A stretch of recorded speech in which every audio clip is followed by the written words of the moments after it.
Hey, Decathlon Gamer.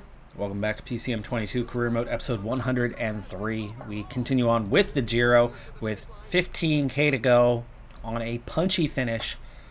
It's short enough that no one should lose time. We've got excellent race day condition, and with 13k to go, we want to form up our train and get on the move. But then also, who the heck is going to lead this out? I suppose our flat guy, Bausch, he's going to go first, and then we'll start lining everybody up behind him. We are aiming as much for the GC as we are for some sort of stage victory out of this one. So if we can, we'll take the strongest puncher on the day and give them a shot. So we're definitely still looking at a Martinez type day. Realistically, as none of those guys really stand out as better options with +4 for him. He looks pretty dang strong for hanging on.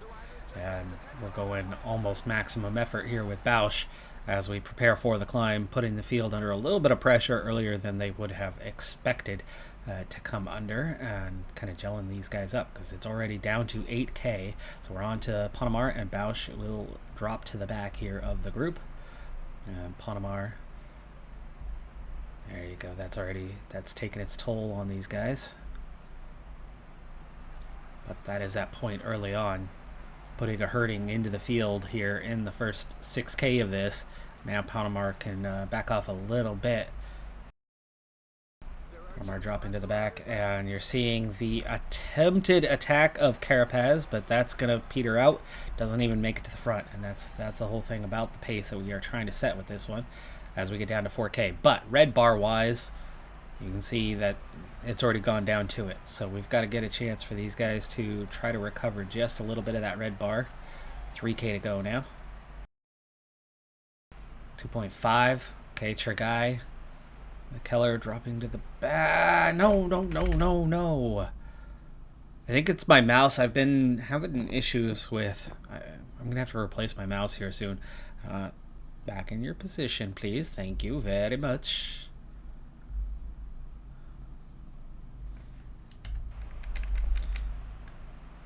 .8. So Gonzalez. 3 guys. 1.3. Garzone. Let's go. Come on up. Come on through. Garzone and Piccioni. It's down to Martinez. 600 meters. 97. Sprint. Everybody sprint. Garzone might get a podium here, but knowing this game, whenever you have a close call with others, you lose every one of them. Every last one of them. And he definitely lost that one. Normally I'm like, oh yeah, no, he's ahead of that guy. No, he wasn't. It was quite clear. Still a good result, and 35 at the front. Will they give a time gap? It is a punchy stage. It'd be really nice if they do. I doubt that it's going to catch out any leaders, so it's a short enough climb that nobody should have missed out unless they had a massive negative race day condition. And they actually did give the time gap, 32 seconds to Ghana and those behind, so that's going to thin the field a little bit.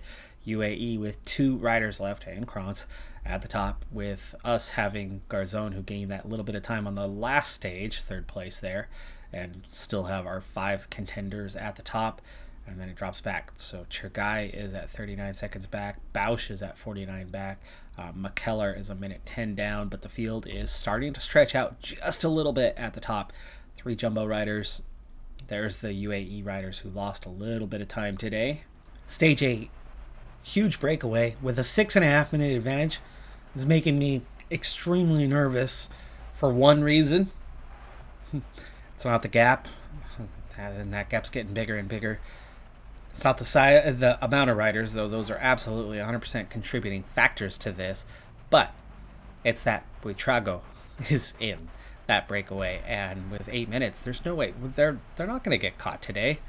So Buitrago is going to end up being the overall race leader by the end of this stage. You know he will. I want to say it was just La Vuelta this last season that Buitrago ended up on the podium, because he was an everyday breakaway rider and won 3 or 4 stages gain time, gain time, gain time, and all of a sudden, poof, there he was on the podium for the final couple of stages and held on to it. And now it's a 9-minute advantage as they split off and we go to begin the climb. We're not pulling back 9 minutes over these two climbs. No way. UAE is not controlling this at all the way they could or should. This could be a dangerous prospect. What is Buitrago's ratings now? As this group starts to split off. 79. And he's in 14th, just 39 seconds down. So, ouch. Big time ouch. Gap at 9:15.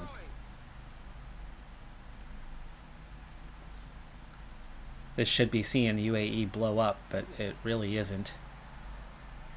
This was our best opportunity to see something drastic happen when it comes to Krantz and putting him under pressure, and instead the entire field is getting put under pressure with a huge gap being given to Buitrago. 10 minutes now. UAE is on the front, but they are not managing the jersey. Apparently they don't want it. 10 minutes. Okay, Bausch is definitely tired. And Ponemar is definitely tired. Now that front group's going to be all sorts of split up. Let's check in on that. One by one, a lot of riders are coming backwards, so which means he doesn't have the support anymore. But there's the top, and we're still not there.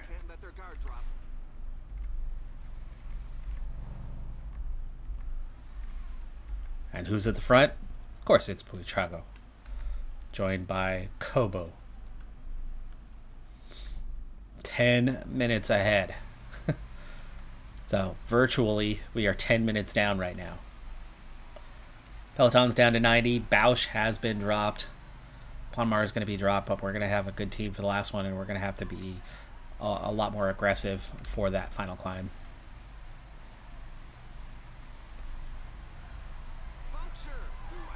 Ponemar should hang on here. Ponemar is only just now fading, so he'll recover and give us a little something for the base of the next one as the Peloton drops to now 60 riders. And we've got most of our team intact and definitely have to be aggressive for the next climb because the Buitrago situation is rather dangerous at 11 minutes now, so he's virtual leader by 10.5. We're going to have to claw back a lot of time. The field split again over the top, so it's down to 34 in the Peloton right now. Those 31 behind very well could get back in this thing. And the pink jersey wearer is out the back. But that's not Krantz. That's his teammate. Alright, as for the recovery part, Ponemar, McKellar, the only one's not quite there, and we've got 20k to go. I think we need to take over at the front. We have to be aggressive here. They are not being aggressive enough, and let's set about an 83 base here, and we'll go from there.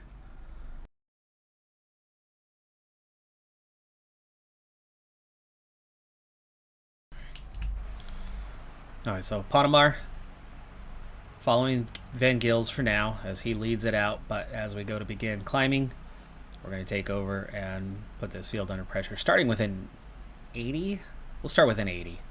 It's only 35, and this should do the trick as we're seeing an attack by a few riders, and that's okay. They can attack right now. We are going to do this in a controlled manner. That chase group does make contact with the sudden switch. Carapaz trying to attack as well. This is a long climb to just suddenly respond to an attack, but I mean, look how high up the climb already. Roglic, Askey, we need to push a little bit harder. We're not quite going hard enough, but I'm actually quite pleased that these guys are trying to attack right now.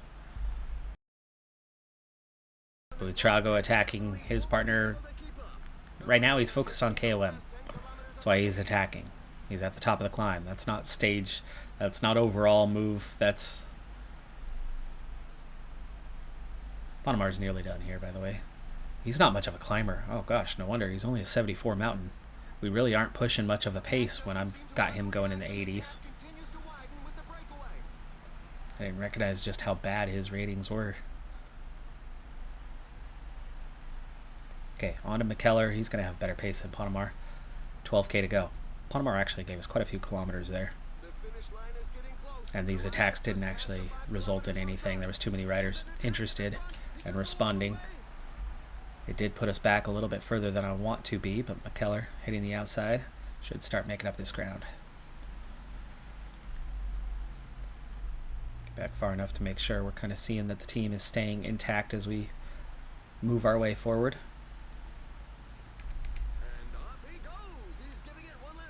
Still 10 minutes, and it's already almost the stage here. This is turning out to be a very frustrating day. UAE dropping the ball big time and not playing the role of leader. I did sit back and witness it and see it and let it happen, but this difficulty level, when you take over, it's you. It's always going to be you and no one else. And I was trying to take over a little bit later. And McKellar, just for whatever reason, is not finding his way through this field. We're up to a 92 effort now, and he still can't go forward at all. This is ridiculous that we can't get through this field whatsoever. I've been trying for 15 kilometers to get forward and couldn't get forward. And Buitrago does not win the stage. It's Jay Vine, but that really is no matter. Gels for these guys. 3k to go. McKellar is done. On to Chagai. 2.5k. There's not going to be a stage win kind of thing, and we've really pulled back the gap. However, it doesn't matter. It's 8.5 minutes.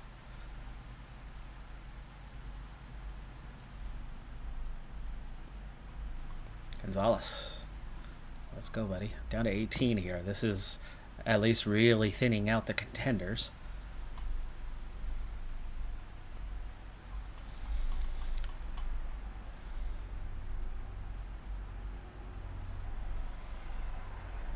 Bernal, Krantz, McNulty are going to pick up 10 seconds as we got caught up a little bit in that traffic and caught up a little bit in my own spokes.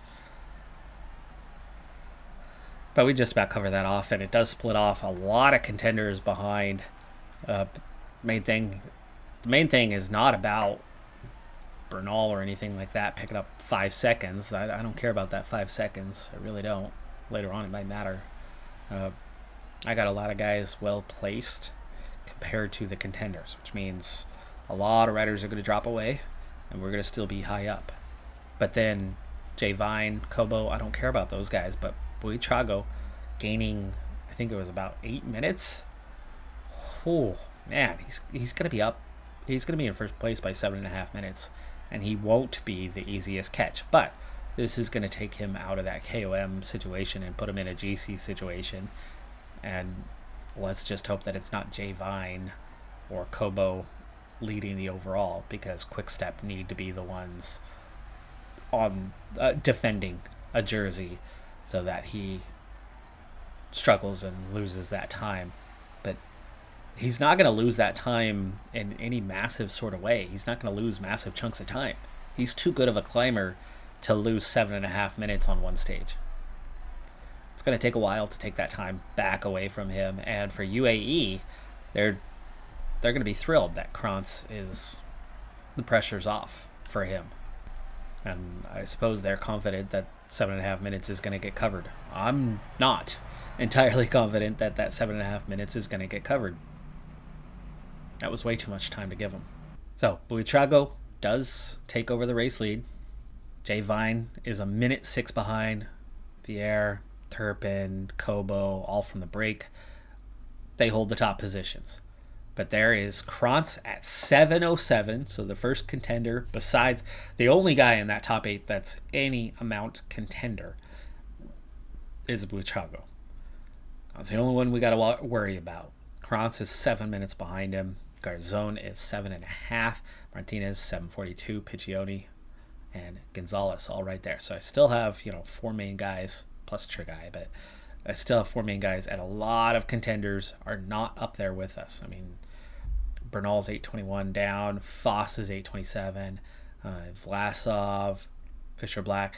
So most of the contenders, a lot of guys lost some key time today. There wasn't a lot left with that group right there at the end, and okay, fine, we lost. It ended up being about 12, 13 seconds to 3 guys, but outside of those 3 guys gaining a few seconds right at the end, just because of the road was a little bit clogged and I couldn't get my guys forward very well. I mean, we did ultimately, finally, in those final kilometers, but skinny road, front guy who was not quite fast enough, and I didn't recognize, I know it now for the next stage, whoever I had leading us out there early on was a little too weak on the climbing. I don't have 1 weak guy, I have 2 weak guys, so I gotta be really careful with that in the future. I didn't recognize that early enough, and we ended up very much on the back foot at the start of the climb. Now, it did save us a lot of kilometers, and it kept me fresh to where I had a bunch of guys at the end, but we could have easily pulled back another minute or 2 on Buitrago ourselves, and I think I would have been more comfortable with that and only having 1 or 2 guys left at the end versus having 5 guys left and being 7 minutes down, almost 8. That I'm more worried about that than I am about only having a couple contenders left.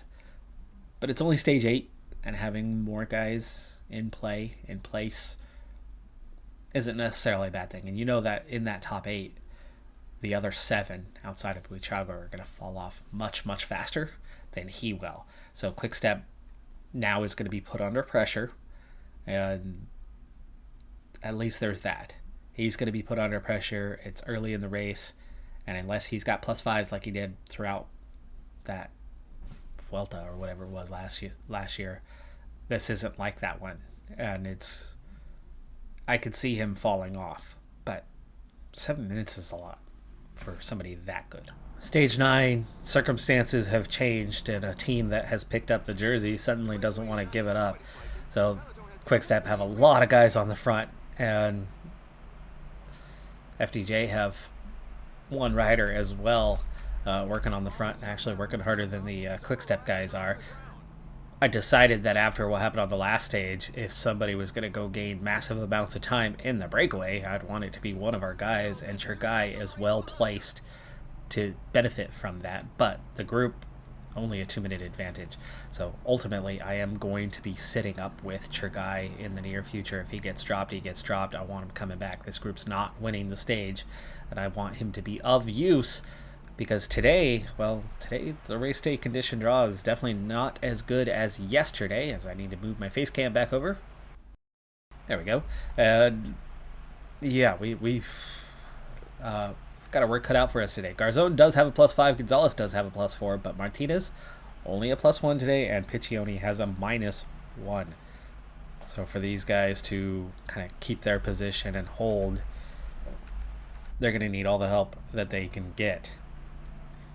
And here we have the contention for the KOM, and Chergai gets dropped from that, and that's okay. We're going to sit up a bit here and just kind of cruise from now on and recover as much as we can on the descent and come back to the Peloton.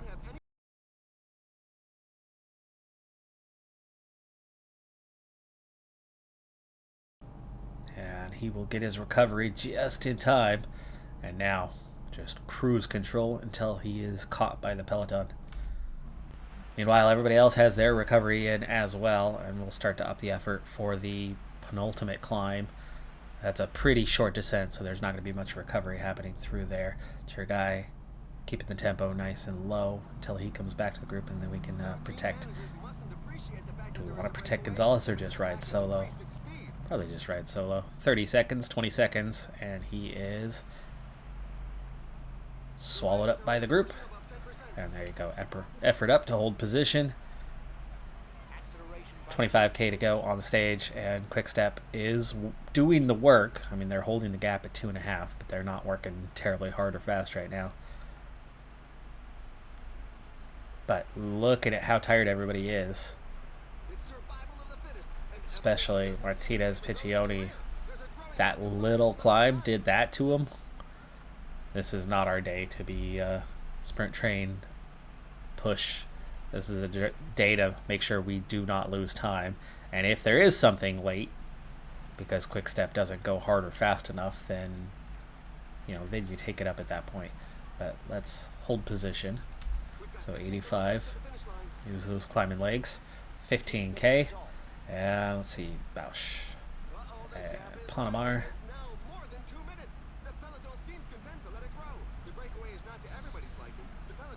Going to protect Gonzalez. And then Ugel as well. And then who's my fourth one? McKellar. 12K to go. Steepest portion of the climb is not too far away now, as we're starting to pull back some of those breakaway guys, and we're seeing Peloton shrink. And these are now the favorites going for it. Now is when you respond. 10K to go. Bausch is done, so he's out. But you've got Panamar, you've got Chergai. Instant response. That's 6 guys, 7 guys on the attack, 8 guys on the attack.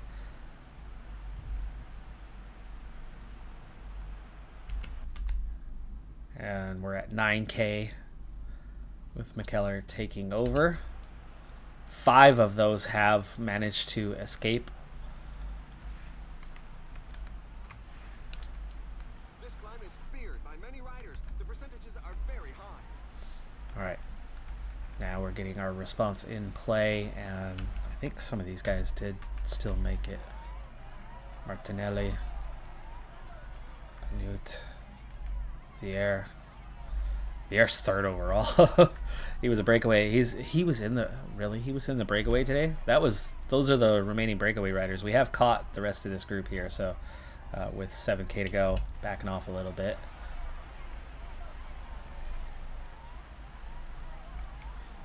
And Keller's done, but here comes the next group. Took them all of 4 meters.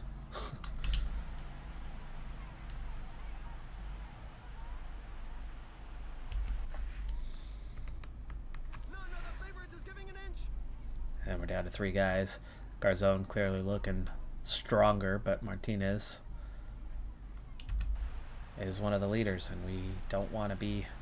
It's Tiberi on the attack. Tiberi is 25th at 9:27 down. He's not as big of a threat. He's just on good form today. But that's 6K and not a ton in the legs here, so riding cautiously. 5K. But again, while Garzon has something, Martinez doesn't have a lot. And there's still 49 in the Peloton. Wow. Oh my, the guys up front aren't going to be making too many friends today. And here comes the favorites. The whole lot of them, and Martinez does not have much, so Garzon has to go cautiously.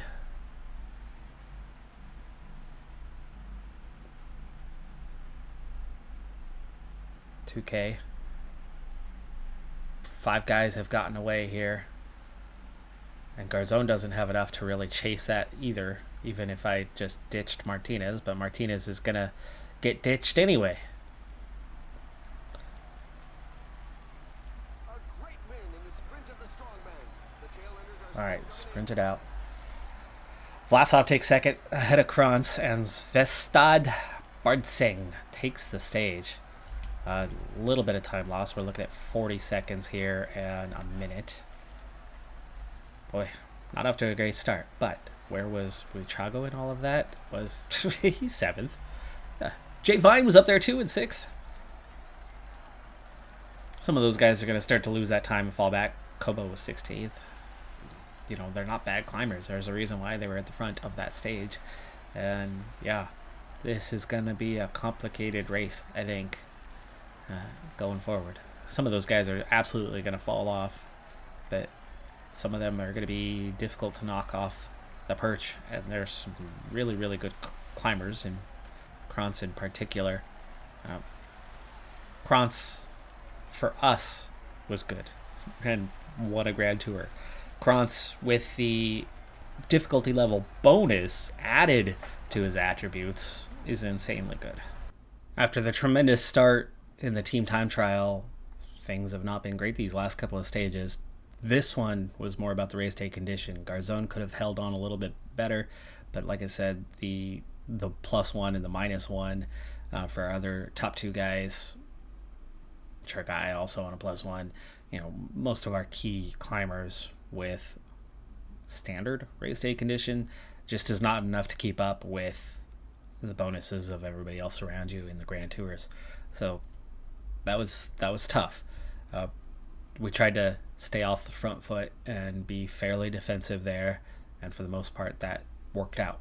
We only went on front foot when you saw 8 guys trying to attack, knowing that they would go clear and gain a ton of time if we didn't respond. So we respond as we had to, but otherwise mostly sat back. I think from about 2.5K out back to about 4K out, I might have been able to set up and preserve a few more seconds for Martinez and let somebody else go on the front foot. But at that stage, I think it would have just welcomed the next attack immediately. So on the stage itself, a little bit of time loss here. Garzon, 45 seconds. Martinez, minute 13. It was a little more than I thought he would have lost there. And Piccioni way down at 2:30. So big loss for him with his negative race day condition. Buitrago still leads. Jay Vine is still second. He's a 77. He'll fade eventually. A +5 today might have been enough to help him. Vieira at a 78 with only a 73 stamina will fade. Buitrago is definitely the stronger of these guys. Same with Kobo. Good climbers, and they might be having bonuses right now and good race day conditions right now, but it won't stick around. Guerrero's a 75. They clearly had the bonuses today that we didn't have, and that countered and helped them keep up. Krantz is up to 6th at 6.5 minutes down. Garzon is at 7:47 into the top 10, and Martinez is 8:19. Now, he could be far enough back at some point here that we could try to attack, but Chergai was not the first guy that I tried to attack and get forward on the stage with. He was the third guy that I tried to attack with. They weren't interested in letting some of my guys go forward, even though Buitrago, as strong as he is, and when he was in 15th and attacked on that previous stage, they couldn't care less. But that's how the AI is. They're more aggressive to you than they are to the other teams, and you just got to suck it up and deal with it and move on. But breakaways can be an in-play kind of thing. Piccioni, I think, is a great candidate for that right now to try to get up the road. And, this was not the stage for that, and that's why we backed off with Chergai. But one of these stages, it'll work out. But the funny thing, as Gonzalez is the other candidate, Piccioni and Gonzalez now are the two main guys that you look at and go, hey, breakaway. They can gain some time and kind of put themselves back in play. It's the same sort of scenario, right? As much as they don't want to get us in the break, we do get in the break. That break suddenly only has 2-3 minutes and not 10, 11 minutes. Funny thing about that, though, is that's one tactic to keep the other teams from having a Buitrago situation. I suppose, there is that trade-off. As much as they make it all about you, making it about you means that group's not getting away and gaining 11 minutes and taking over the jersey and putting us in the weird situation we're in right now. Because you yank those top 5 away, you take out Turpin and Holter, all of a sudden, and Festad was he. Man, where did this guy come from? 24-year-old with an 80 mountain. And McNulty's there, and Vlasov's there. I mean, these guys all have 80 mountain ratings. We are second overall with Garzon, if those breakaway guys aren't up there. And then Martinez would be 6th. And then you're looking at a totally different race in that scenario going, oh my goodness, Krantz is going to be so hard to beat. He's a minute ahead. but you're in second place. It looks very different than it would right now, especially at 747 behind.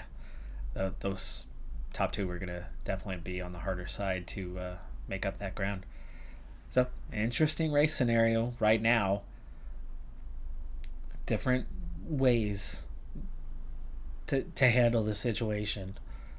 I'm definitely thinking, though, the breakaway is going to be a ticket that we need to be punching stage after stage in the short term on these mountain stages anyway. We've got the individual time trial coming up. That's going to start shaking up the field a little bit, but with these huge gaps, you could see a minute or two changing, not 8 minutes changing. So something's going to have to give in the near future, and these were the only two mountain stages in the short term. We've got a punchy stage and then that time trial, and then we'll get into that final week. We're also going to get into the fitness peaks of a lot of guys. Martinez is, I don't know how close it is, but I know Picciones is going to hit in the next couple of days, and he'll have it for the remainder of the race.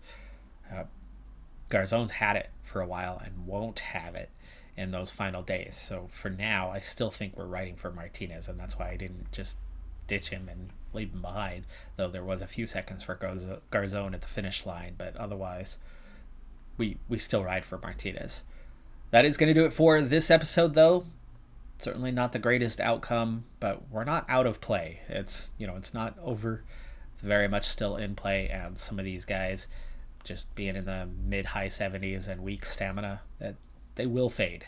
They will absolutely fade, but those top two are going to be hard to get off that perch because they are so far ahead. I'm Decathlon Gamer. Like, comment, subscribe, and I'll see you next time. Have a good one. Be safe out there, and bye for now.